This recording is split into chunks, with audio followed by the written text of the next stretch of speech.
সুপ্রিয় দর্শক, আপনারা যারা আমার বক্তব্য শোনেন, যারা আমার যুক্তি তর্ক এগুলোকে ফলো করেন, কিংবা যারা আমাকে পছন্দ করেন কিংবা অপছন্দ করেন, ইরেসপেক্টিভ অফ বোথ সাইডস, যারা আমার বক্তব্যগুলো শোনেন মনোযোগ দিয়ে, তাদের জন্য আজকের এই ভিডিওটি গুরুত্বপূর্ণ।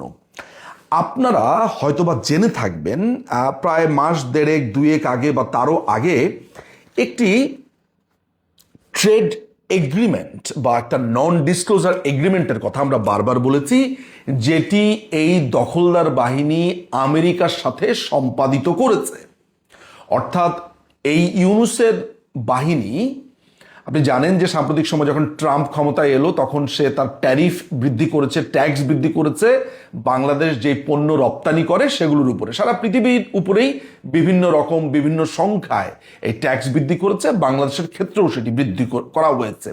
এবং এই ঘটনার প্রেক্ষিতে বাংলাদেশের একটা প্রতিনিধি দল, এই অবৈধ প্রতিনিধি দল বলাই ভালো, তারা আমেরিকাতে গেছে এবং গোপনে আমেরিকার সাথে একটি চুক্তি সম্পাদিত করেছে, যেই চুক্তি মানুষের সামনে আনা হয়নি এবং একজন সরকারি কর্মকর্তা নিজের জীবনের ঝুঁকি নিয়ে এই চুক্তিটি পাবলিক করে দিয়েছে এবং সেটি আমাদের হাতে গত 2-2.5 মাস ধরেই ঘুরপাক খাচ্ছে। এবং সেই ভদ্রলোকের চাকরি চলে গেছে, এটা আমি শুনেছি, কিন্তু সাধারণ জনমানুষ কি জানে এই চুক্তির ভেতরে কি আছে? এই নন ডিসক্লোজার এগ্রিমেন্ট, অর্থাৎ যেই এগ্রিমেন্টকে মানুষের সামনে আনা যাবে না বলে শুরুতেই বলা হয়েছে, সেটি কি? আমাদেরকে বাংলাদেশ সৃষ্টির শুরু থেকে বার বলা হয়েছে যে বাংলাদেশ নাকি ভারতের সাথে দাসত্ব চুক্তি করেছে। বিশেষ করে বাংলাদেশ আওয়ামী লীগের প্রেক্ষিতে বলা হয়েছে যে বাংলাদেশ আওয়ামী লীগ যতবার ক্ষমতাতে ছিল ততবারই নাকি ভারতের সাথে নানান রকমের চুক্তি করেছে, যেটি দাসত্ব চুক্তি, দেশকে বিক্রি করে দেওয়ার চুক্তি। এগুলোর বাইরে অনেকগুলো সাইড টপিকস নিয়ে এসেছে। সেটা হচ্ছে যে মসজিদে উলুধ্বনি হবে বাংলাদেশ আওয়ামী লীগ ক্ষমতায় এলে, কেউ নামাজ পড়তে পারবে না, ভারতীয় সৈন্য আসবে।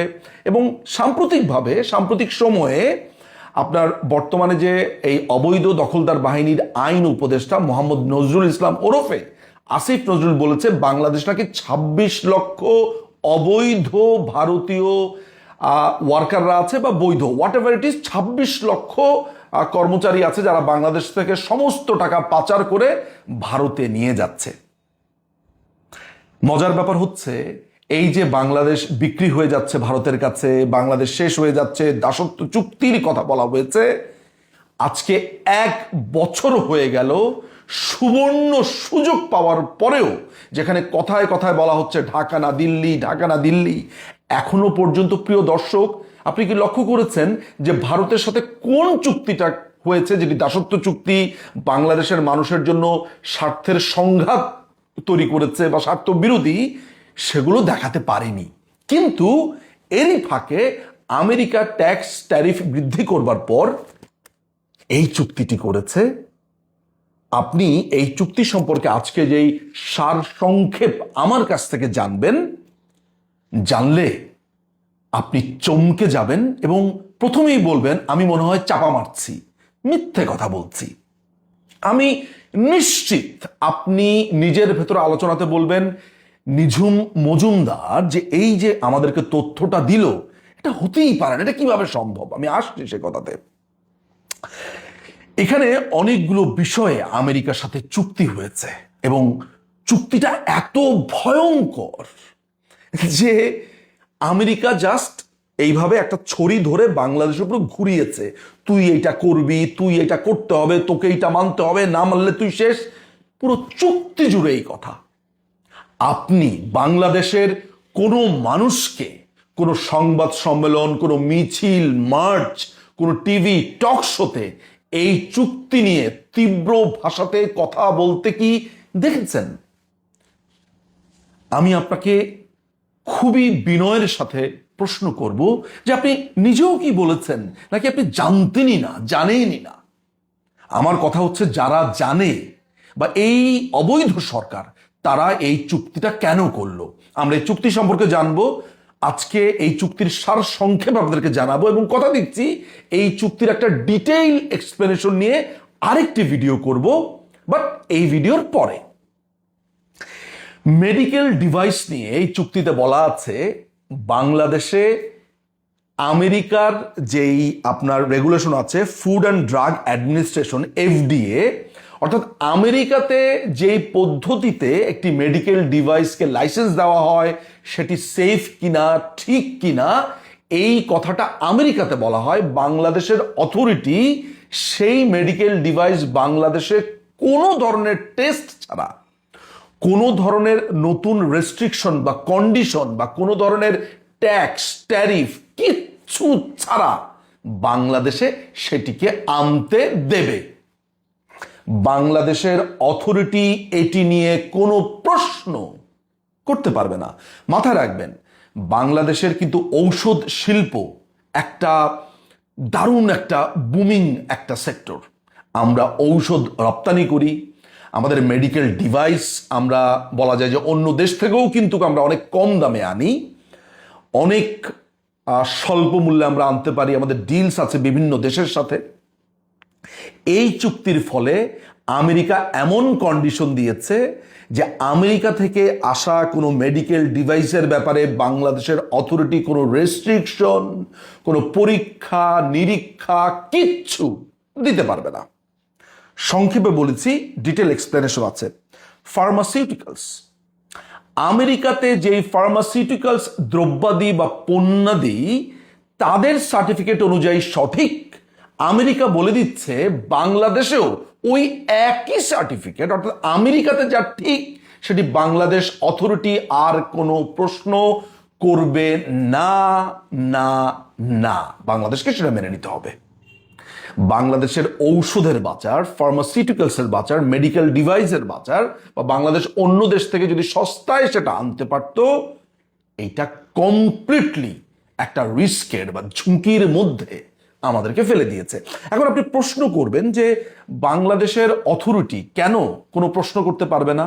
আপনি প্রশ্ন করবেন যে বাংলাদেশের অথরিটি যদি কোনো একটা পণ্যের উপরে ট্যাক্স বসাতে চায়, ফার্দার প্রশ্ন করতে চায় যে তোমার কোয়ালিটি আমার দেশের সাথে কম্পাটেবল কিনা, আমার দেশের সাথে যায় কিনা, বা এটা আমার দরকার কিনা, বা এটা আমি এই দামে আনবো কিনা, সেই প্রশ্ন বা সেই রেস্ট্রিকশন আপনি দিতে পারবেন না।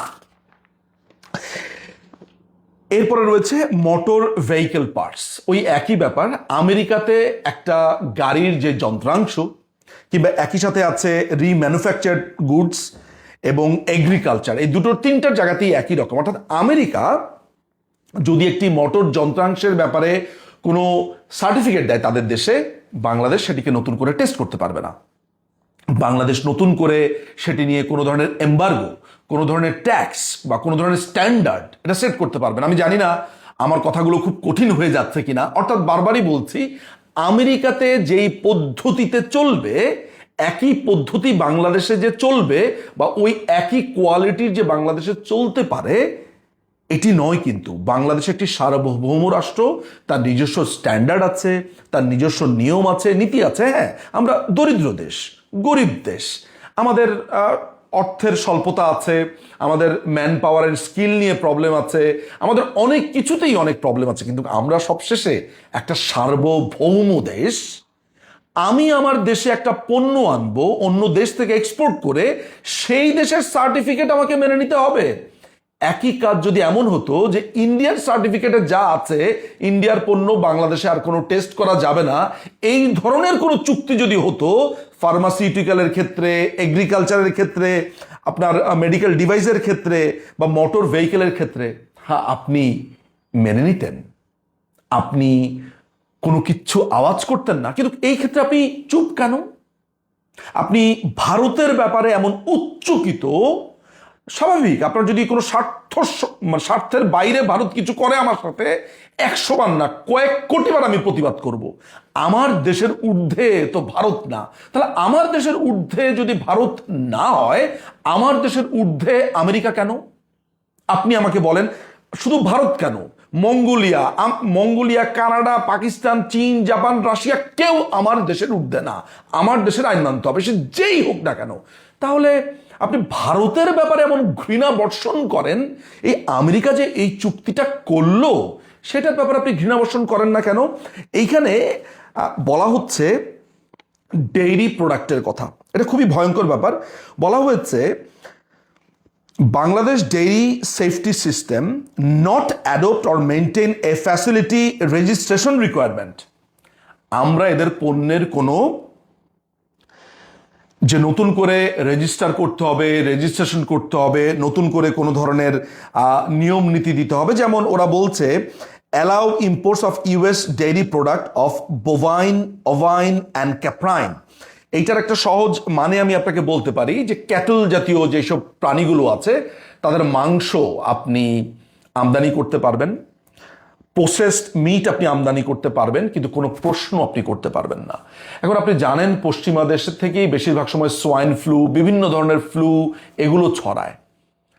আমার প্রশ্ন হচ্ছে যে আমি আমেরিকান মেষ, আমেরিকান গরু, ছাগল এগুলো আমি আমদানি করব, আমেরিকান শুয়োরের মাংস আমদানির এখানে নেই যেহেতু, সুতরাং এই পোলট্রি মিটের কথা কিংবা মিট আছে, অনেক জায়গাতে শুধু মিট আছে, তাহলে শুয়োরের মাংস আমদানি করা যাবে। ঠিক আছে, আমি ধরে নিলাম যারা কনজামশন করেন করবেন, বা হোটেল রেস্টুরেন্টের জন্য করতে পারেন, সেটা আলাদা হিসাব, আমি ওই আলোচনাতে যাব না। আমার প্রশ্ন হচ্ছে যে মাংসজাত দ্রব্যের ব্যাপারে জানেন আপনারা যারা সারা পৃথিবীতে ট্রাভেল করেন, আপনারা যারা আমার কথা শুনছেন, সামান্য আমরা বাংলাদেশ থেকে আমরা ভাই বোনদের জন্য খাবার যদি নিয়ে যাই, বা আমার জন্য অনেক সময় আমার মা মাংসজাত খাবার পাঠাতে চায়, যেমন কাবাব বানিয়ে পাঠায়, গরুর মাংস পাঠায়, তারপরে হচ্ছে মুরগির মাংস আমার মা রান্না করে পাঠাতে চায়, কিন্তু রেস্ট্রিকশনের কারণে ইংল্যান্ডে কিন্তু আমি এটা আনতে পারি না। বা আমেরিকাতে কিন্তু আপনি যখন এয়ারপোর্টে ঢুকবেন, আমি তো আমেরিকার বিভিন্ন এয়ারপোর্টে গেছি, মাংসজাত দ্রব্য, প্ল্যান্ট,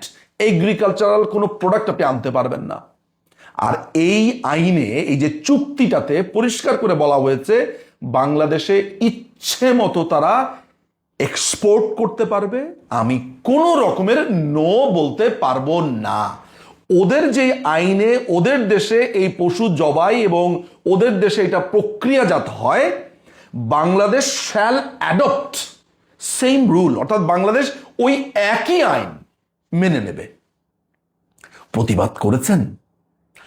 আমি জানি না যে একই যাত্রাতে দুই রকমের ফলাফল কেন হবে। আমি জানি না যে আপনি যদি ট্রু একজন বাংলাদেশি হন, বাংলাদেশ প্রেমিক হন, তাহলে আপনি কেন প্রশ্ন করবেন না যে তুমি যে একটা অবৈধ দখলদার, অনির্বাচিতভাবে তুমি এই দেশে আছো, ভালো কথা, ঠিক আছে, তো তুমি যে এই নন ডিসক্লোজার এগ্রিমেন্ট করলে, অর্থাৎ এটা ডিসক্লোজ করবে না, প্রথম প্রশ্ন তুমি এটা কেন করেছো? আর নিঝুম মজুমদার যে এই চুক্তির কথাগুলো বলছে, এগুলো তুমি করেছো? যদি করে থাকো তাহলে কেন করলে? তুমি মোটর ভেহিকেল আনবে, ফার্মাসিউটিক্যাল প্রোডাক্ট আনবে, এগ্রিকালচারাল প্রোডাক্ট আনবে, তুমি মেডিকেল ডিভাইস আনবে, তুমি সমস্ত কিছু আনবে, সব আমেরিকার রুল বাংলাদেশে ফলো করা হবে। কেন রে ভাই? আমেরিকার রুল যদি বাংলাদেশে ফলো করা হয়, তাহলে বাংলাদেশ থেকে 10 কোটি লোক নিয়ে যাও না, তুমি সেই রুলটা ফলো করো, অর্থাৎ বাংলাদেশের 5 কোটি লোককেও তাহলে নিয়ে যাও। তুমি যদি বাংলাদেশকে তোমার কলোনি বানাতে চাও, তাহলে আমার 5 কোটি নিয়ে যাও। নাকি আমার গরিব পছন্দ হয় না, সেইটা নিচ্ছে না। কিন্তু এই ফার্মাসিউটিক্যালস বা এত কিছু কেন করছে? যে মার্কেট বৃদ্ধির জন্য। ঠিক আছে, আমরা একেবারে মার্কেট তোমার ঘরের কাছে গিয়ে হাজির হবো, অর্থাৎ আমাদের লোকই তোমাদের বাসায় চলে যাবে। সেখানেও তো তাদের পোলট্রি পণ্য দরকার হবে, সে ফার্মাসিউটিক্যাল পণ্য দরকার হবে, মোটর ভেহিকেল দরকার হবে। তাহলে আমাদের 5 কোটি লোককে নিয়ে যাও, আমাদের 5 কোটি লোককে নিয়ে গিয়ে, আমাদের 5 কোটি লোককে তুমি নিয়ে যাও, আমাদের 5 কোটি লোককে নিয়ে তুমি তখন সেখানে বিক্রি করো। সেটা কিন্তু করছে না। আপনিও প্রশ্ন তুলছেন না যে আমেরিকা এই যে চুক্তিটি করছে, ইউনুস এই অবৈধ, এই ইউনুস এটা কেন মেনে নিচ্ছে? ডেইরি প্রোডাক্টসের কথা বলেছি, এখানে বলছে Bangladesh shall recognise USDA food safety inspection service oversight of the US meat and poultry product, processed meat and poultry. তারপরে তারা বলছে সিলুরিফর্মস and egg product facilities including cold storage warehouse facilities for purposes of the allowing imports of US meat and poultry product processed meat অর্থাৎ আমেরিকার যেই রুলটি আছে ওই একই কথা তারা যেই রুলটা আছে তাদের দেশের মিটের তাদের এটা প্রসেস করবার যে পদ্ধতি আছে তারা যে টেস্টিংটা করছে সেটা বাংলাদেশের ক্ষেত্রেও অ্যাপ্লাই হবে। আপনি জানেন যে পশ্চিমা বিশ্ব থেকে নানান ধরনের রোগ ছড়িয়েছে, এই সোয়াইন ফ্লু এগুলো তো বাংলাদেশ থেকে ছড়াই নেই, এগুলো ছড়াইছে আপনার এই পশ্চিমা বিশ্ব থেকেই। বারবার শুনতে পান না, আপনি কিচ্ছু করতে পারবেন না। আপনার যে পোলট্রি ইন্ডাস্ট্রি অলমোস্ট ডেড, আপনার ফার্মাসিউটিক্যাল ইন্ডাস্ট্রি ফ্লোরিশ করছিল, এটা বুমিং, সেইখানে আপনি আমেরিকান পণ্য ঢুকিয়ে দিয়ে আপনি এমন একটা অবস্থা তৈরি করলেন যে তাদের যে প্রতিযোগিতা সেটাকে আপনি একচেটিয়া প্রতিযোগিতা করলেন। বাংলাদেশি একটা কোম্পানি, তার জন্য আপনি রেস্ট্রিকশন দিচ্ছেন বাংলাদেশি আইনে, কিন্তু বিদেশ থেকে আসার পরে আপনি রেস্ট্রিকশন দিতে পারছেন না। তাহলে আমাদের সংবিধানে বলা হয়েছে আইন সবার জন্য সমান। তাহলে আমরা এখানে দেখতে পাচ্ছি কি, আমেরিকার জন্য এক আইন, বাংলাদেশের জন্য এক আইন।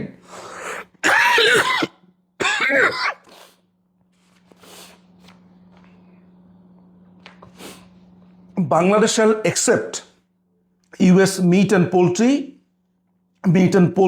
products, processed meat and poultry, ওই যে এগ প্রোডাক্ট যেগুলো বলেছি সেগুলা। তারপরে বলা হয়েছে Bangladesh shall allow imports into Bangladesh when the shipment is accompanied by the bilaterally agreed certificate। এটা হচ্ছে কোনো অ্যাকোয়াটিক প্রোডাক্ট যদি বাংলাদেশে আসে তাহলে আপনার যে national oceanic and atmosphere administration যেটা আছে তাদের সার্টিফিকেটই এনাফ হবে। বাংলাদেশ যদি আলাদা করে কোনো লাইসেন্সিং করতে যায়, বাংলাদেশ যদি আলাদা করে কোনো নিয়ম নীতি করতে যায়, সেটা আমেরিকা বলছে করা যাবে না। আমেরিকা বলছে সেটা আমেরিকা মেনে নেবে না। এই চুক্তি বাংলাদেশ অলরেডি করে ফেলেছে, রাজি বাংলাদেশ। অর্থাৎ বাংলাদেশের কোনো নিজস্ব নিয়ম নীতি যেটা আছে বাংলাদেশি প্রোডাক্টের ক্ষেত্রে, সেটা আমেরিকান প্রোডাক্টের ক্ষেত্রে গণ্য করা হবে না। এগ্রিকালচারাল বায়োটেকনোলজি, এখানে পরিষ্কার করে বলা হয়েছে যে সুপার রিস্ক প্রোডাক্ট আছে, হাই রিস্ক প্রোডাক্ট আছে। সেই হাই রিস্ক প্রোডাক্টও বাংলাদেশ অথরিটি কোনো ধরনের রেস্ট্রিকশন দিতে পারবে না। এই আপনারা যদি এই চুক্তিটা দেখেন দেখবেন যে ওই চুক্তির এগ্রিকালচারাল বায়োটেকনোলজির 2 নম্বর পয়েন্টে এটা পরিষ্কার করে বলা আছে। হালাল সার্টিফিকেশন, যেই হালাল সার্টিফিকেশন প্রযোজ্য যেসব প্রোডাক্টের ক্ষেত্রে, সেটা আমেরিকার যে স্ট্যান্ডার্ড আছে হালালের ওইটাই মেনে নিতে হবে। বাংলাদেশ নতুন করে হালাল সার্টিফিকেশনটা দিতে পারবে না। ইন্টেলেকচুয়াল প্রপার্টির ক্ষেত্রে কিছু নিয়ম নীতি এখানে আছে, এইটা অনেক লম্বা, এটা বোঝাতে গেলে শুধু এইটি আবারও একই কথা যে এই ইন্টেলেকচুয়াল প্রপার্টির ক্ষেত্রে বাংলাদেশ কিছু কিছু জিনিসপত্র করতে পারবে, বাট সেটা very much open to US আপনার কোম্পানি বা এগুলোর ক্ষেত্রে। ইন্ডিভিজুয়ালের ক্ষেত্রে সেটা খুবই রেস্ট্রিক্ট করে দেওয়া হয়েছে। এখানে আপনার চুক্তি আছে হচ্ছে ম্যাক্সিমাম রেসিডিউ লেভেল MRL, যেটা হচ্ছে যে Bangladesh shall limit suspension of US entities based on MRL non-compliance to the responsible entity and only after multiple non-compliances। কি ভয়ঙ্কর একটা ব্যাপার, তাই না? সেটা বলছে Bangladesh shall limit suspension of US entities based on MRL non compliance করলেও আপনি এটা করতে পারবেন to the responsible entity and only after, যদি কয়েকটা আপনার সে না মানে তখন আপনি তারপরে সাসপেনশন দিতে পারবেন, 2-1টা করলে না। কি অদ্ভুত নিয়ম কানুন, তাই না?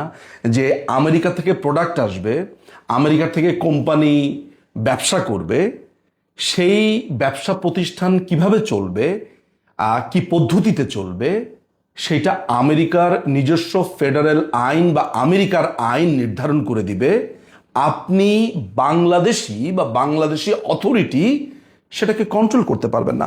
আমি আরো গুরুত্বপূর্ণ জায়গাতে চলে যাচ্ছি, সেটা মনে হয় এই পয়েন্ট টু পয়েন্ট ধরে করলে এটা আরো অনেক হয়ে যাবে। সেটা হচ্ছে যে আমাদের যে কাস্টম ডাটা আছে, আমরা কার থেকে ইম্পোর্ট করলাম, এক্সপোর্ট করলাম, কি করলাম না করলাম, এটা আমেরিকাকে প্রতিনিয়ত দিতে হবে। অর্থাৎ আমাদের কাস্টমস সমগ্র ইনফরমেশন যেটা আমাদের নিজস্ব, সেইটা আমার আমেরিকাকে সাপ্লাই দিতে হবে। কেন সাপ্লাই দিতে হবে? আমার নিজস্ব ডাটাবেস, আমার নিজস্ব তথ্য, সেটা আমি আমেরিকাকে কেন দেব? আমেরিকা শিপ বিল্ডিং ক্ষেত্রে যাদের যাদের উপরে রেস্ট্রিকশন দিয়েছে, যেসব দেশের উপরে, তাদের থেকে আমি শিপ বিল্ড করতে পারবো না, আমাকেও সেটা মেনে নিতে হবে।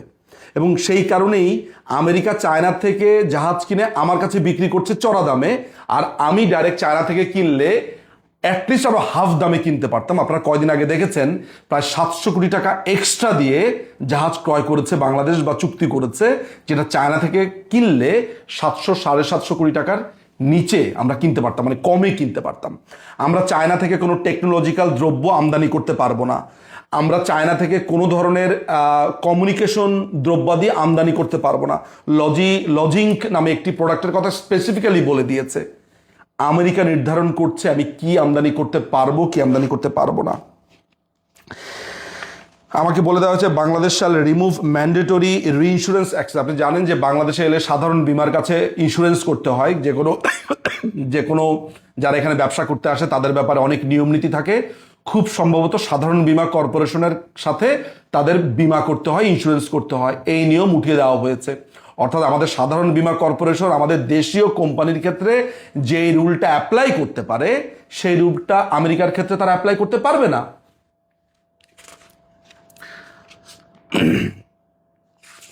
তারা এখানে বলছে যে eliminating unreasonable restriction on the right two strike including prohibition. এখানে ট্রেড ইউনিয়ন কিভাবে চলবে সেই ট্রেড ইউনিয়নের কথা বলা হচ্ছে। অর্থাৎ ট্রেড ইউনিয়ন কিভাবে চলবে, ট্রেড ইউনিয়নের আইন কি হবে, ট্রেড ইউনিয়ন কতটুকু, তাদের যে আমরা আইডি রাখতে পারতাম, অর্থাৎ একটা ট্রেড ইউনিয়নের একজন নেতার তার তথ্যাদি আমরা সংরক্ষণে রাখতে পারতাম আমাদের আইন শৃঙ্খলা বাহিনী, সেই রুলস অ্যান্ড রেগুলেশন উঠিয়ে দেওয়া হয়েছে। একজন ইপিজেডে একজন সরকারি কর্মকর্তা কোন পদ্ধতিতে যাবে, কিভাবে সে আইন প্রয়োগ করবে, কতটুকু আইন প্রয়োগ করবে, এবং সে যখন তখন একটা কোম্পানিতে বা একটা ইপিজেডের একটা কারখানাতে ঢুকে যেতে পারবে, সেই আইন করা হচ্ছে। এখন আপনি আমাকে প্রশ্ন করতে পারেন যে এটা অবিশ্বাস্য ঘটনা, আসলে কি ঘটেছে? আমি আপনাকে বলবো এই চুক্তির লেবার হেডিংয়ের যেই টার্মস অ্যান্ড কন্ডিশনগুলো আছে সেগুলো যদি আপনি দেখেন, এটা সত্যতা আপনি পাবেন।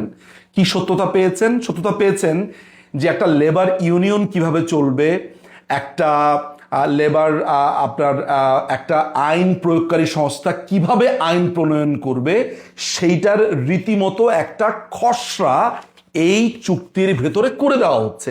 অর্থাৎ আমার দেশের আইন কেমন হবে এই কন্ট্রাক্ট বলে দিচ্ছে, আমেরিকা বলে দিচ্ছে। এখন আপনি আমাকে বলেন,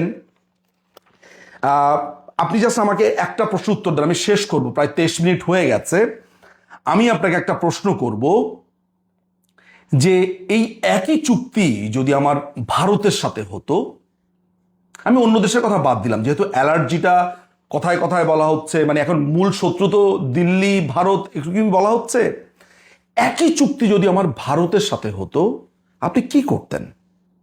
আর এই একই চুক্তি যখন আমেরিকার সাথে হয়ে গেছে, ইটস অলরেডি ডান, আপনি কি করেছেন, কি করতেন, আর কি হয়ে গেছে, এই দুটো নিয়ে আপনার যেই অভিব্যক্তি, সেটি যদি আপনি দেখেন যে আপনি আমেরিকার ব্যাপারে সম্পূর্ণ নিশ্চুপ, তাহলে ধরে নিতে হবে যে বাংলাদেশকে ভালোবেসে আপনি কখনোই কিছু বলেননি। আপনি বাংলাদেশের স্বার্থ যদি দেখতেন, তাহলে সেটা ইন্ডিয়ার সাথে হলে যেই অভিঘাত হতো, একই অভিঘাত তো আমার আমেরিকার সাথেও হবে। আমার দেশ ট্যাক্স পাবে, আমার দেশ কি আইন করবে, আমার দেশকে এই আইন মানতে হবে, এই কথা মানতে হবে। একটা ডিজিটাল প্ল্যাটফর্মে যদি মিস ইনফরমেশন ছড়ানো হয়, সেটার ব্যাপারে আপনি কিচ্ছু করতে পারবেন না, যদি সেটা আমেরিকান কোনো আপনার আমেরিকান যদি কোনো তথ্য প্রবাহ থাকে, কিংবা ওভারঅল তারা বলছে যে ডিজিটাল প্ল্যাটফর্মে রেস্ট্রিকশন উঠিয়ে দিতে হবে। অর্থাৎ এমন কোনো ঘটনা যদি ঘটে যেটা দেশের জন্য ক্ষতিকারক, ধরা যাক যে গে লেসবিয়ানদের জন্য প্রোগ্রাম হচ্ছে, আপনি সেটা রেস্ট্রিকশন করতে পারবেন না। আপনি কি বুঝতে পারছেন ওরা কোন দিকে চালটা চেলেছে? আপনি যদি সমকামীদের ব্যাপারে বা অন্যান্য ব্যাপারে আপনাকে যদি আপনার প্রোগ্রাম হয় বা আপনার যদি প্রোগ্রাম তৈরি করে, আপনি কিচ্ছু করতে পারবেন না। এই চুক্তির ভিতরে পরিষ্কারভাবে আছে। আমার কথা বিশ্বাস হয় নাই? তাহলে ভালো করে এই চুক্তিটা পড়ে দেখেন। এখন আমার প্রশ্ন হচ্ছে, এগুলো জানার পর আপনার রিয়াকশন কি?